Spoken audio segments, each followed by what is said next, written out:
नए वीडियो में आपका स्वागत है। अगर हम निफ्टी 50 में देखा जाए, जिस तरह से लोग पैनिक हो रहे हैं, लोग जितने भी इन्वेस्टर हैं उनके अगर पोर्टफोलियो देखे जाए ना तो रेड में ही दिख रहे हैं। मेरा खुद का भी जो पोर्टफोलियो है ना वो रेड में ही है। क्यों? पहले आप ये समझने की कोशिश कीजिए, क्योंकि मैंने भी जिन स्टॉक में इन्वेस्टमेंट किया या तो मिड निफ्टी से बिलोंग करते हैं या तो आपको स्मॉल कैप से बिलोंग करते हैं।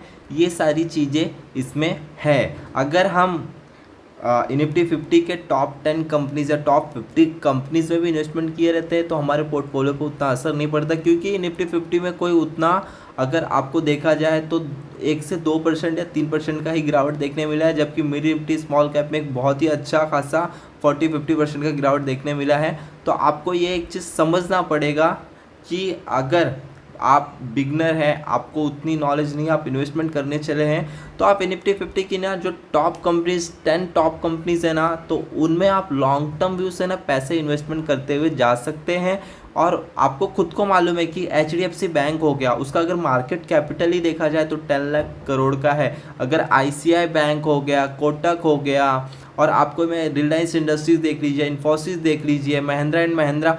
अगर मैं आपको एक चीज़ क्लियर करूँ ना, जो टॉप 10 कंपनीज है ना निफ्टी 50 में, उन्होंने लॉन्ग टर्म व्यू में ना अपने इन्वेस्टर के पैसे को 2 गुना किया है विदाउट रिस्क। उतना रिस्क नहीं होता, क्योंकि इनके वैल्यूएशन ठीक है, इनका फंडामेंटल ठीक है, इनके टेक्निकल चीज़ें ठीक है।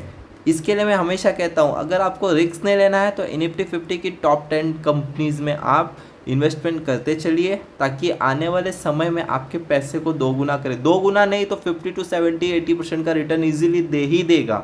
एक चीज़ आप एक क्लियर रखिए। तो इसीलिए कहता हूँ, जब अच्छे खासे पोर्टफोलियो में मार्क दिखता है ना, तब निफ्टी 50 में उतना असर नहीं पड़ता।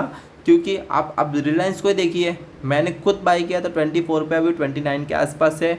TCS देख लीजिए, ये सारे जो स्टॉक है ना एक अच्छा खासा रिटर्न दे रहे हैं। लोगों ने क्या सोचा था बीच में, ये है कि इसमें उतना बड़ा मोमेंटम नहीं होता जो हमें स्मॉल कैप, मिड निफ्टी या छोटे छोटे जो स्टॉक होते हैं उसमें देखने मिल जाते हैं।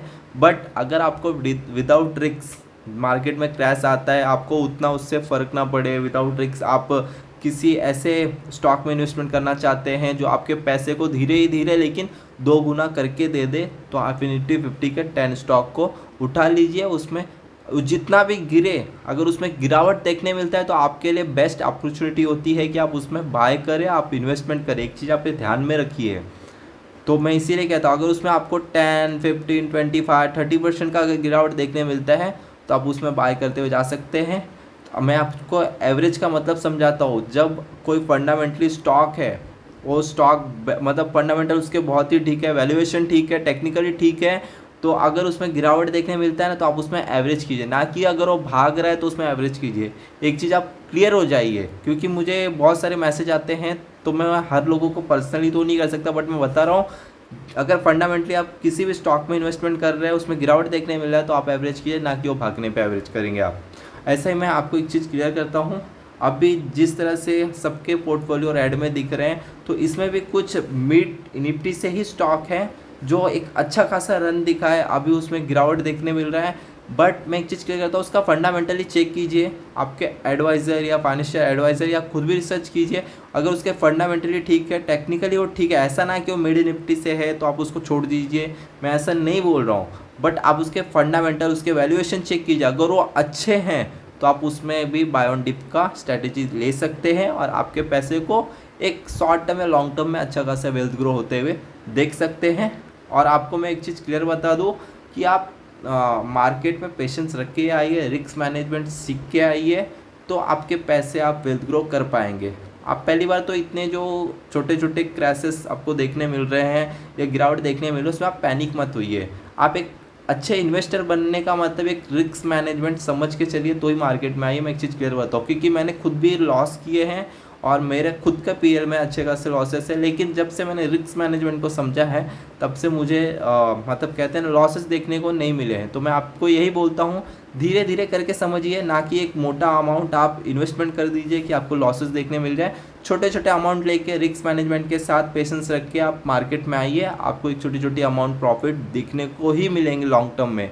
और अगर आप निफ्टी 50 के 10 स्टॉक में इन्वेस्टमेंट करते हैं तो आपको लॉन्ग टर्म व्यू में एक ना एक मल्टी बैगर स्टॉक साबित होते हुए दिखेगा। Thank you so much guys मेरे हर वीडियो को इतना सारा प्यार देने के लिए। और आपने मेरे से सवाल पूछा था, मैं आपको बता दूं कि मैं खुद भी अपस्टॉक से ही रिसर्च वगैरह करता हूं उनका, क्योंकि उनमें फंडामेंटली वगैरह चार्ट्स उसमें ट्रेडिंग का आता है और उनके ऑप्शन चैन वगैरह स्ट्रेटजी वगैरह बेस्ट है। तो मैं इसमें ही करता हूँ, मैं खुद भी यूज़ करता हूँ।